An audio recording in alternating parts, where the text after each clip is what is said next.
My name's Peyton. I'm 31 years old, living in Austin, Texas, and I once believed I was about to enter the perfect marriage with the ideal man. Brendan, fiancé, is 2 years older than me, a civil engineer, quiet but always thoughtful.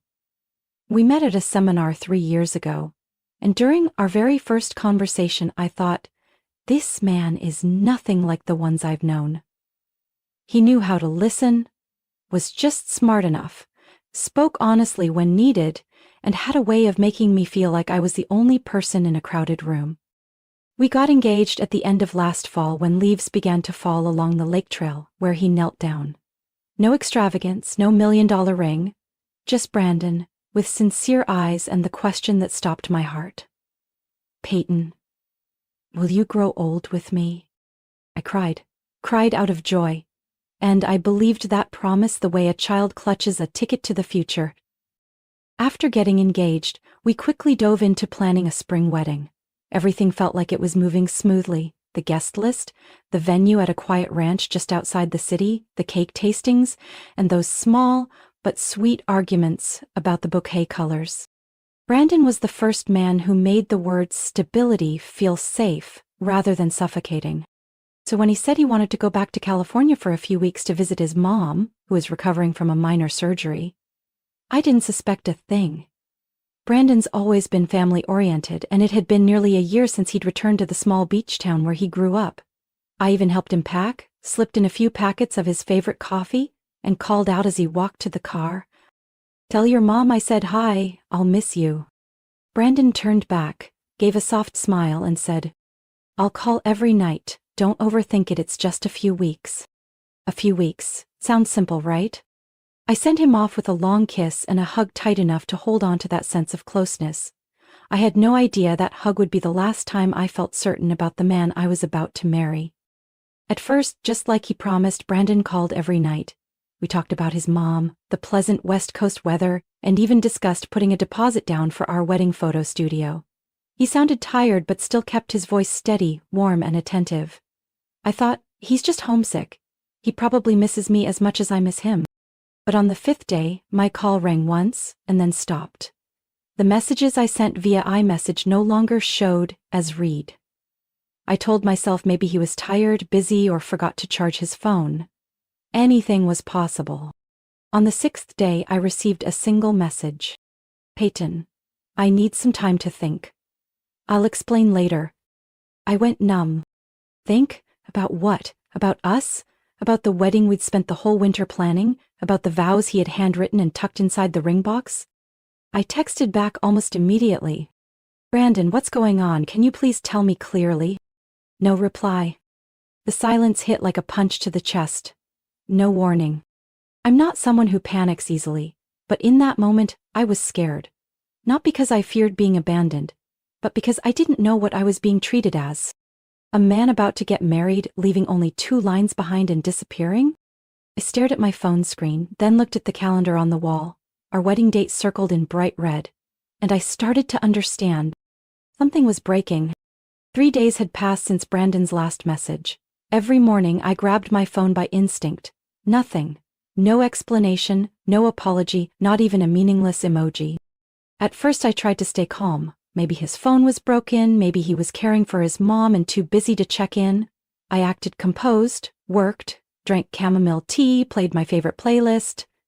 But everything felt fake. Even the birds chirping outside irritated me, as if nothing wrong was happening. I sent more messages. "Are you okay? Just let me know you're safe." I don't need a long explanation, just a sign. But still nothing.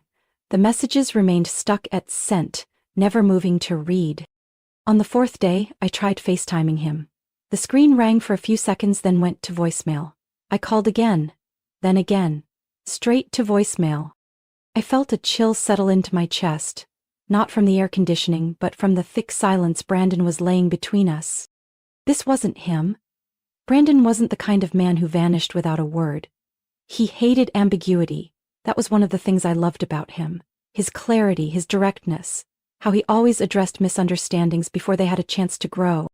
So why was he hiding now? I scrolled through social media, checked his Facebook profile, where he normally posted photos of the little garden behind his house, or the neighbor's dog visiting, Nothing new for a whole week. Same with Instagram, completely blank. I checked his story section. Nothing, no signs, no post saying taking a break or disconnecting for a while. The unease inside me kept growing. I've never been good with prolonged silence, especially not when it comes from someone who once promised to stay.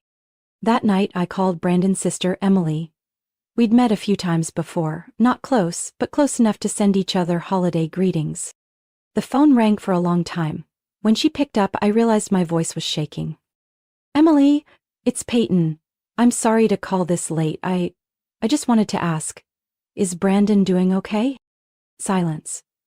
Then a slow reply came, soft as cotton but cold enough to cut through me. "Brandon told you he was visiting Mom?" I froze. "Yes, wait.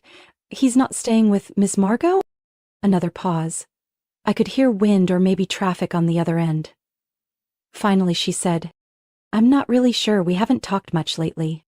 Her voice was evasive, unnatural. Something was wrong. Very wrong. "I just want to know he's okay. He hasn't answered my messages. Everything happened so suddenly," I said softly, trying to stay calm. "Peyton, I think he probably just needs some time. Sometimes people need quiet to think." "Think about what?" I asked, almost whispering. "We're planning a wedding. I don't understand what's going on." Emily hesitated. Then she said one final thing before ending the call. "Maybe you should let him reach out. If he hasn't called back, maybe he's not ready yet." The line went dead. I stayed seated at the kitchen stool, not realizing until that moment that my fists were clenched so tightly, my nails had left marks in my palms. I knew something was being hidden. A man who's about to get married doesn't need quiet so badly that he disappears. And if he really does, the least he could do is say it clearly and respectfully. But Brandon didn't say anything. He chose to withdraw and left me drowning in a storm of unanswered questions. That silence, scarier than any goodbye. I stayed awake on the 10th night since Brandon vanished from my life like he'd never existed. Sleep had become a luxury, while the anxiety pressed in so hard I could hear my own heartbeat as dawn crept in. I had waited for him to come back. Given him space, didn't push, didn't blame. But his silence no longer felt like time to think. It felt like a quiet rejection. And even though I didn't want to admit it, I knew it. That morning I stood by the kitchen window, a cold cup of coffee in my hand, staring at the shadows cast by the trees across the yard. I let out a sigh. Then, as if something clicked inside me, I put the mug down, walked into the closet, and pulled a small suitcase from the back corner. I wasn't going to sit back and let someone else dictate my emotions. If Brandon didn't have the courage to tell the truth, I'd go find it myself. He once told me his mother's house was in Monterey, California, a small coastal town with windy hills and towering pines. I'd seen photos of it on his phone, a white lighthouse, a tiny roadside bakery, and a dirt path leading to the lavender farm he loved. The drive took nearly 6 hours through the winding roads of Central California. I barely stopped, just once to get gas and grab a bottle of water. In my head, 100 scenarios played out. Maybe he really was caring for his mom. Maybe he was going through something painful he couldn't explain, but deep down I feared I already knew. I just hadn't faced it yet. When I pulled up in front of the white house with weathered roof tiles, the one Brandon said he grew up in, my heart pounded so hard I couldn't breathe. I sat still in the car for nearly 5 minutes, trying to collect myself. Then I walked up and gently knocked on the wooden door, its paint peeling with age. The door opened after a few seconds. And there he was, Brandon, standing in front of me. He wore a gray t-shirt and simple shorts, his hair slightly tousled, his eyes wide like he'd just seen a ghost in broad daylight. "Peyton?" he stammered. What are you doing here?" I kept my voice steady. "I think you owe me an explanation." Brandon hesitated, then stepped back and opened the door wider. "Come in." The house was humble, cozy. The faint smell of cookies hung in the air, and somehow that hit me harder than anything else. We sat down in the living room. No one spoke for a few seconds. Only the ticking of the wall clock and the faint sound of waves in the distance filled the space. I broke the silence first. "You disappeared without a word. Brandon, what were you doing?" He looked down at his hands, rubbing the palm of his left hand, a nervous habit of his. Then he looked up, voice hoarse. I'm sorry, I didn't think you'd come all the way here. Exactly, because you didn't think I had to come, I replied, not angry, just too exhausted to keep guessing. Brandon stared at me for a long time. Then finally he said what I had feared and suspected all along. When I got back here, I ran into Zoe. I froze. Zoe? I repeated. Your ex? He nodded, eyes drifting away. I didn't seek her out, it just happened. At the used bookstore near the harbor. We talked, and then kept talking. She used to be an important part of my life. I swallowed hard, my heart thudding in my chest. And that made you forget me completely? No, it's not like that. He leaned forward, eyes pleading. I was just confused. I didn't want to enter a marriage with doubts. Doubts about what? My voice cracked. We were engaged. We booked the venue, chose the menu, mailed out the invitations. And just because you ran into your ex, you decided to cut all contact with me? I didn't mean to, Brandon said softly. I just needed time to be sure. I let out a short laugh. Be sure about what, Brandon? Whether I was worth giving up your past for? Or if I still held up as the better option after your little nostalgia trip? He didn't say a word. And I no longer needed him to. I left the house in Monterey right after that conversation. No anger, no tears, no drama. I didn't hesitate. I took my bag and spoke just one line. I think you've had enough time to be uncertain. Now it's my turn to be sure. I no longer belong in your picture. Brandon didn't stop me. He just sat there, eyes fixed on the old wooden floor, saying nothing. And that silence, to me, was the cruelest goodbye. The drive back to Austin felt twice as long. I don't even remember how I made it home. All I know is that at every rest stop, every gas station, one question haunted me. What did I do wrong? But as the Texas sky appeared through my windshield, I knew. I wasn't wrong. I just loved the wrong person. For 3 days after that, Brandon didn't message me. No calls, no explanations. As if everything that happened was just a dream, and he owed nothing to the woman he once gave a ring. On the 4th day, I received one single message from him. I hope you're doing okay. If possible, I'd like to talk when you're ready. No, I'm sorry. No, I messed up. Just a bland, vague line like he was texting an old coworker, not someone he nearly walked down the aisle with.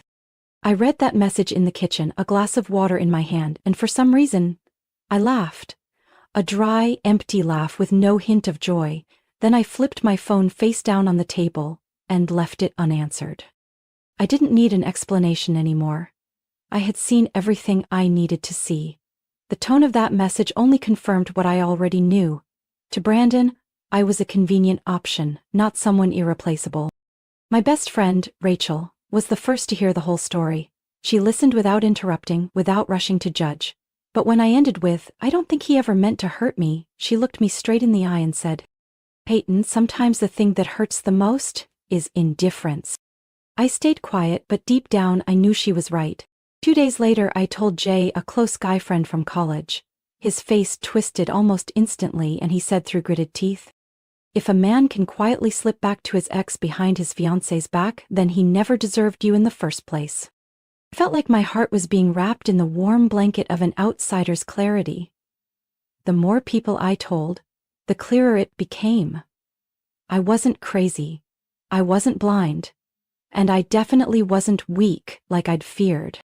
The only thing I hadn't done was block Brandon's number. Not because I was waiting for him to say anything else, I just wasn't ready to close that door completely. But that didn't last long. That night, while cleaning out my inbox, I accidentally scrolled past a sample photo from the wedding studio Brandon and I had chosen. A studio in Houston with soft golden light and a rustic backdrop. He once said it was the kind of space where he could picture me walking toward him. I stared at the picture for nearly a minute. Then, without overthinking, I long pressed on Brandon's number and selected block contact. It was a small action, but my hand trembled slightly as I did it. Not because I still had feelings, but because I knew that when you block someone, It means you're choosing to protect yourself, instead of waiting for decency from someone who no longer deserves it. A week passed since I'd blocked Brandon's number.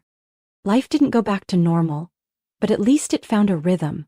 I woke up earlier, walked around the lake near my house every morning, ate a proper breakfast instead of just sipping cold coffee. I started answering work emails, cleaned my apartment, even cut my hair a little shorter, as if I were shedding all traces of the future bride I used to be. I didn't expect anything anymore. Brandon was a chapter that had closed, a blurry ending but one that was painfully clear. Until one Friday afternoon, as I was folding laundry, the doorbell rang. I didn't think much of it. Maybe Rachel with fresh apple pie or an Amazon package I forgot I ordered. But when I opened the door, it felt like getting punched in the chest. Brandon. There he was, same blue shirt, a little rumpled and not a hint of remorse.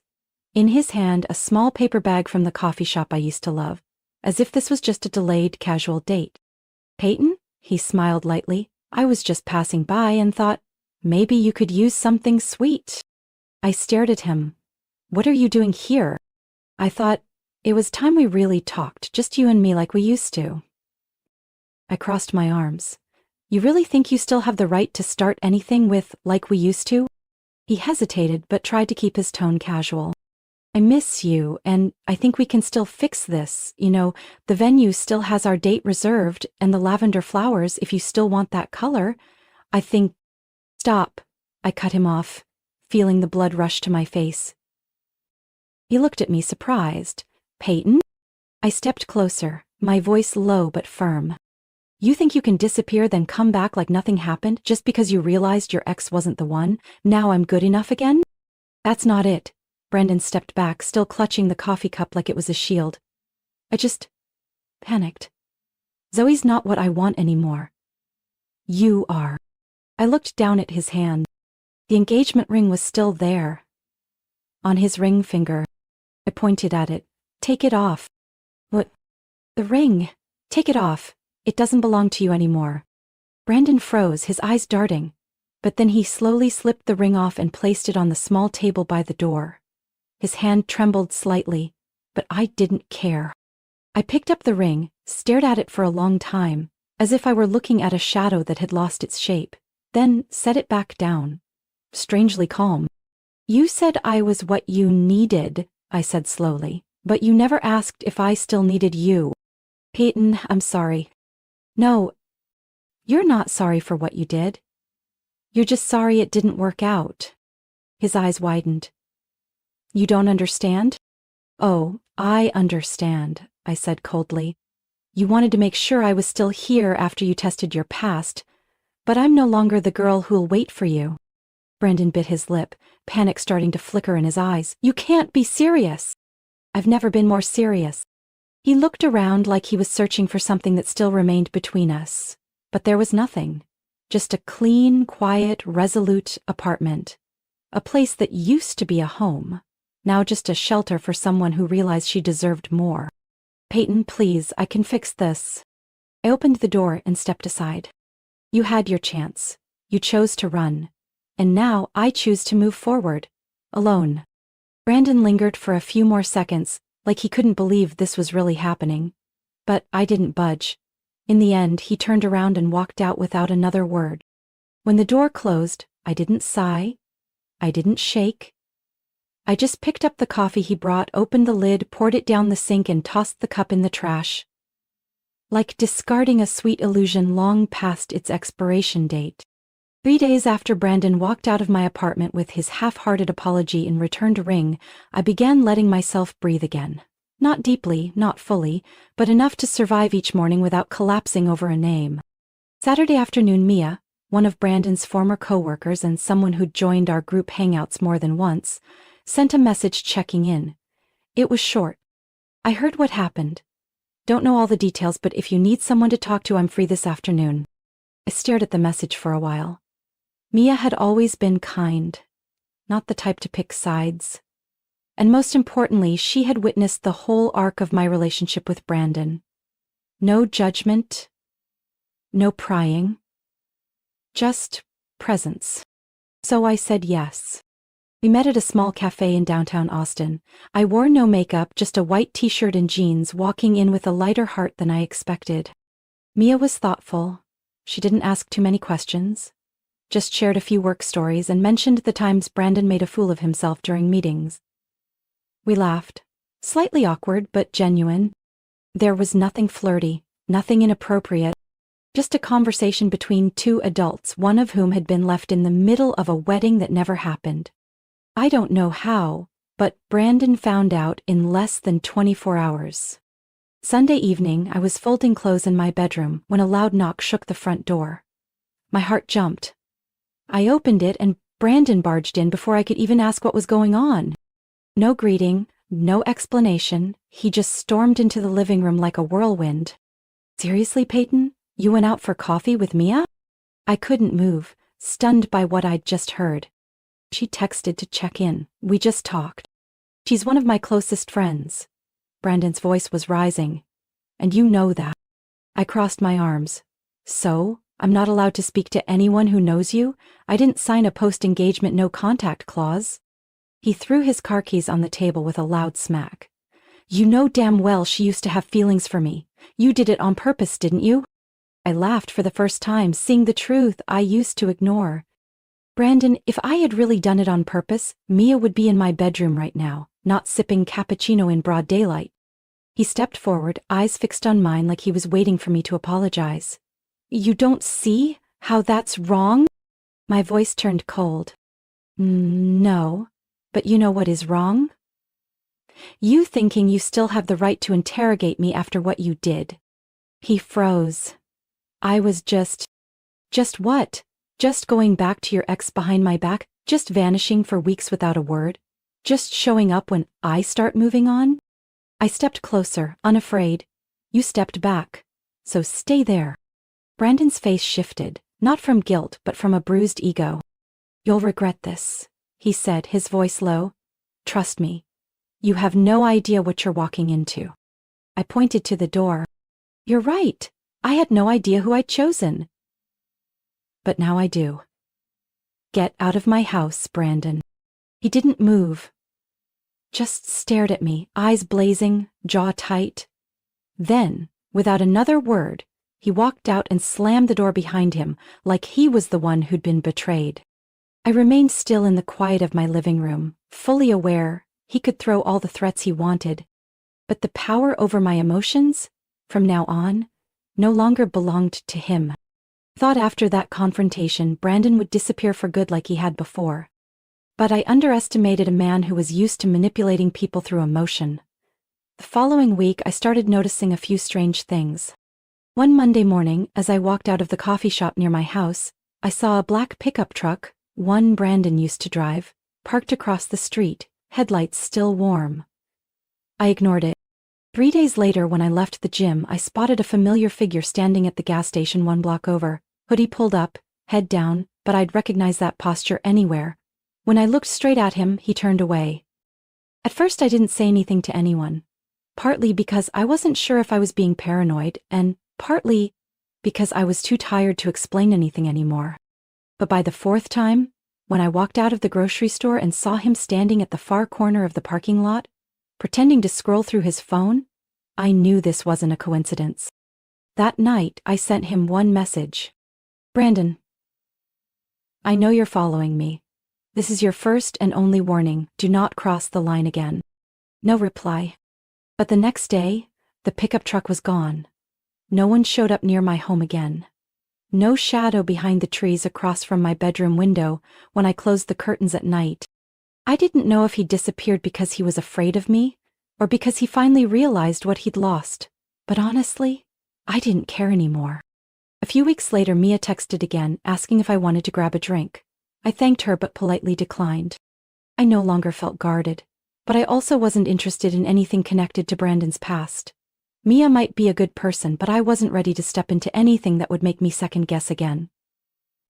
Instead, I started focusing on myself, on everything I had missed during the 3 blind years spent building a future that the other person never truly wanted to be part of. I signed up for an evening art class. something I'd always said I'd do but kept putting off for wedding planning. I repainted my living room walls, switching from pale cream to olive green, not for feng shui but because it made my mornings feel lighter. I stopped explaining what had happened. No more dodging with coworkers, no more lowering my head when someone asked why the wedding didn't happen. I simply said, I chose myself. And I truly meant it. Not because I was completely strong, not because I wasn't still sad, but because I no longer let that sadness lead the way. Brandon had once been a dream, a beautiful vision I helped build with all my heart, but a dream without trust is just an illusion. And I had woken up. That day, sitting by the window as the sunlight angled through the glass, I felt weightless. Not because everything was okay again, but because I knew I was no longer anyone's second choice. Peyton's story isn't just about a broken engagement. It's about the awakening of a woman who finally saw her own worth. In real life, many people have unknowingly played the role of someone's backup plan. But like Peyton, we have the right to say, enough. We have the right to walk away when we're not being respected. Because real love doesn't come from those who hesitate, it comes from those who offer respect, clarity, and sincerity. Everyone deserves to be a priority, not an afterthought. What do you think about Peyton's decision? Should she have forgiven him or was walking away the right call? Share your thoughts in the comments. And don't forget to follow the channel for more powerful, real-life family stories in upcoming videos.